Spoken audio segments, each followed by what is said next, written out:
Humans were fairly new to the galactic stage at the point of the dispute about planet X-23A. This planet had been claimed by two different species, the humans and the Goth. The Goth were a fairly old species but extremely militaristic.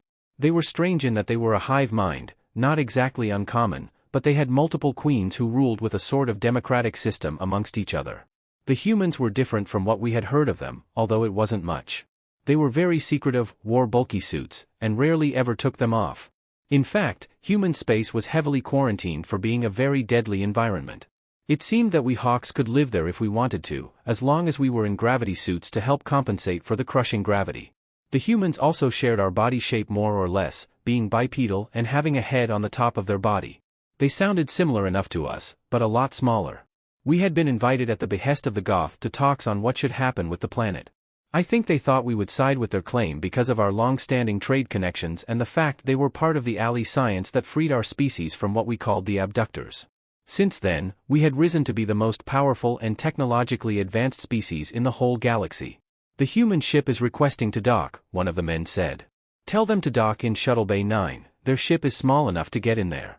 The Goth had already arrived and were docked on the side of our ship, the Hero, impatiently waiting in the conference room. I took the turbo lift to the conference room.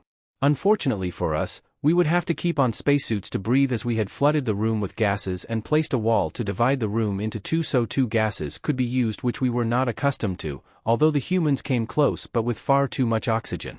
I stood in the room with the Goth ambassador. Many suns, he said, a Goth standard greeting.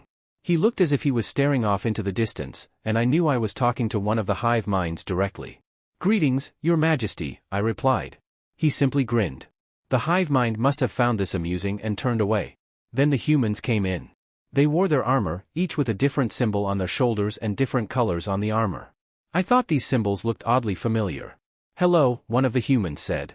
He had a deep voice, which was exaggerated no doubt by his suit. I am the representative of the European Union. This is the representative of the British Solar Empire, the North American Union, and the Russian Space Federation, he said, pointing to each in turn. Why had they sent 4 representatives, I wondered. Maybe they were still a nation-state species. The talks began. The humans seemed oddly cunning, reminding me of our own species. Indeed, I couldn't see their faces, and they couldn't see my own, which made it hard to read facial cues. However, whenever I threw some political nonsense that only ever applied to these situations at them, they seemed completely versed in it, as if border disputes were a regular occurrence to them. I'm sorry to interrupt, I said, not really, as the human in a red suit from the British Solar Empire had been rambling on about border laws flawlessly, but you can remove your helmets. We had especially conditioned the atmosphere in your room to be similar to your own world. They looked at each other. We would prefer to keep them on, the North American Union representative said. I insist, I said back. We did take a long time to sort it out. This was an utter lie. It took 10 minutes in reality, but we had been talking for 3 hours now, and I wanted even a small win. I was stunned by what I saw. Look at me. The British Solar Empire representative had taken her helmet off. In fact, it was a she, but that wasn't what shocked me. They looked like us, nose in the right place, eyes in the right place, ears, mouth with pink lips, pale skin, and blonde hair. The Goth had seen it too. What trickery is this? He growled through his sharp scaly snout. These are your children, not the humans. I'm sorry, what? The EU delegate asked. I can assure you this is no trick, crocodile, the Goth said angrily. He and his assistant got up and walked out. I knew this was bad. This was essentially one of their queens after all. The humans looked annoyed and were getting ready to leave. Wait, I said quickly. Would you mind waiting here for a while? 30 minutes, one of them said, not looking too pleased. I practically ran down the halls towards the doctor's office. Yoko, he smiled.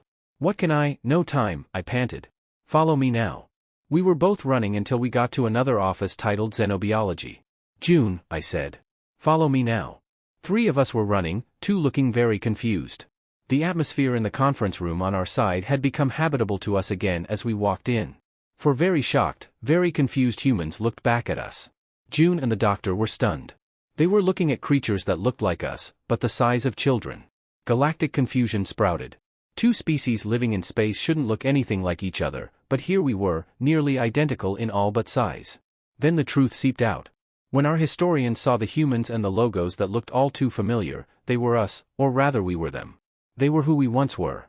The abductors had taken us from Earth before spaceflight had begun to take root. Their flags were the old emblems of freedom in our textbooks of prehistory.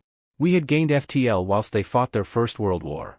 We had taken our position as the major power in the galaxy when they landed on the moon. Time and space changed our size and decompressed our skeletons, but we were practically the same. Homo sapiens were different. They advanced at impossibly fast speeds. After we gave them advanced FTL, a human alliance was made that reshaped the galaxy. Oddly enough, though, the issue over X-23A never got resolved. As the realization settled in, it was clear that both species needed to address their shared history and common roots. The atmosphere in the room became tense but also filled with a strange sense of kinship. The humans, now visibly more relaxed, continued to engage in the talks, albeit with a newfound sense of urgency and curiosity. The Goth, having stormed out, remained a wild card in the negotiations. Their departure signaled not just frustration but a potential for conflict. It was crucial for us to mediate and ensure that any misunderstanding was cleared up before it escalated into something more serious. I returned to the conference room with Yoko and June in tow, ready to explain our findings. The humans were seated, their helmets now fully removed, revealing faces that were remarkably similar to ours but with a variety of features that hinted at their diverse genetic background. The EU representative, who had introduced himself earlier, stood up as we entered. "Have you come to a conclusion?" he asked, his voice still carrying that deep resonance from his suit's audio system. "Yes," I replied. "We've confirmed that there is a significant historical connection between our species. Our records, combined with what we have observed, indicate that we share a common origin.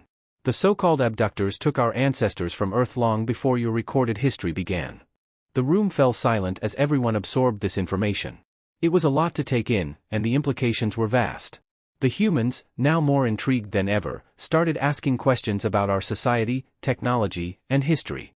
We, in turn, were eager to learn about their advancements and how they had managed to achieve space travel despite their initial setbacks. One of the North American Union representatives, a tall woman with dark hair, spoke up. "If what you say is true, then we have a lot to discuss beyond just the dispute over X-23A.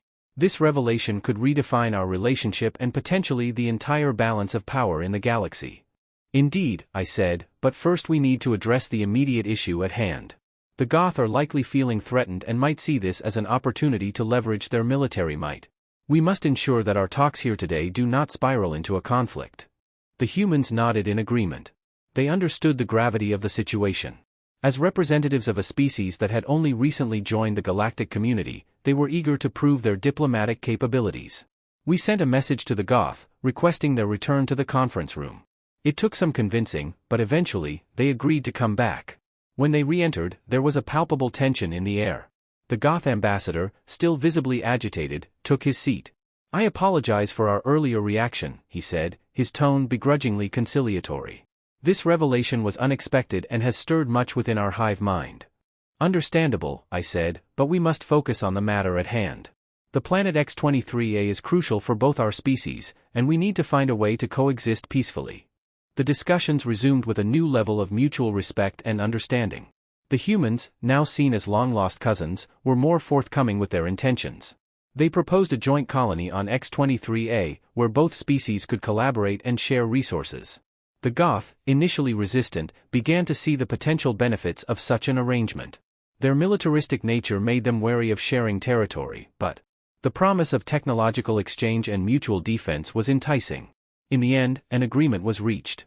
X-23A would become a symbol of unity and cooperation between our species.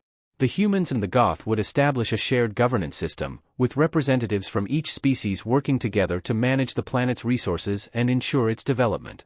This landmark decision marked the beginning of a new era in galactic politics. The alliance between our species grew stronger, and the humans quickly proved to be valuable allies. Their unique perspectives and rapid technological advancements brought fresh ideas and innovations to the galactic community. As for the Goth, they found themselves in a rare position of collaboration rather than conquest. This new approach opened up opportunities for them to expand their influence through diplomacy rather than sheer force. The story of X-23A became a legend, a testament to the power of unity and the importance of understanding one's history. It reminded all species in the galaxy that despite our differences, we are all connected in ways we might not always understand. And as we move forward, it is this understanding that will guide us towards a more peaceful and prosperous future.